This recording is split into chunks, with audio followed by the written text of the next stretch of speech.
Hello guys, welcome to Lakshmi Siddika vlogs.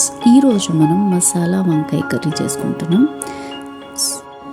2 table spoon పల్లీలు, 1 table spoon జీలకర్ర, 1 table spoon ధనియాలు, 1 table spoon నువ్వులు, 2 table spoon coconut powder దూరగా వేయించుకొని పక్కన పెట్టుకోవాలి. కొంచెం చింతపండు కూడా నానబెట్టుకొని తీసుకోండి.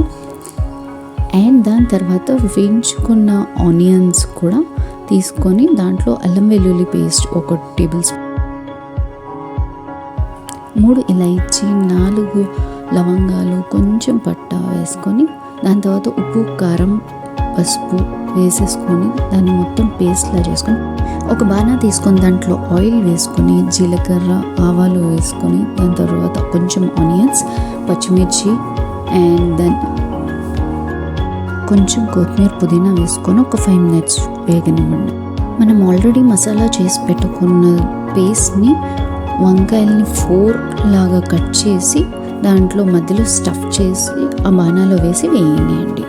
అది కొంచెం వేగిన తర్వాత మిగిలిన మసాలా అంతా ఆ బాణాలో వేసేసుకొని ఒకసారి కలిపి మూత పెట్టి మళ్ళీ కొంచెం సేపు వేగనియండి. అదే మిక్సీ జార్లో కొన్ని వాటర్ పోసుకొని అదంతా కడిగేసి మళ్ళీ బాణాలో పోసుకొని ఒకసారి మళ్ళీ కలపండి మంచిగా. చూడండి, కర్రీ ఆల్రెడీ ఆయిల్ సెపరేట్ అయిపోతుంది, అంటే కర్రీ ఆల్మోస్ట్ డన్. సో ఒక 2 minutes ఉండి స్టవ్ ఆఫ్. వంకాయ కర్రీ ఎవరికైనా నచ్చకుండా ఉంటుందా?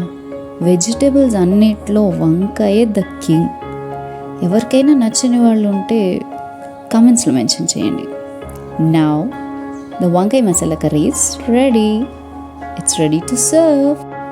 Please like, comment, share and subscribe to Lakshmi Siddhika Vlogs.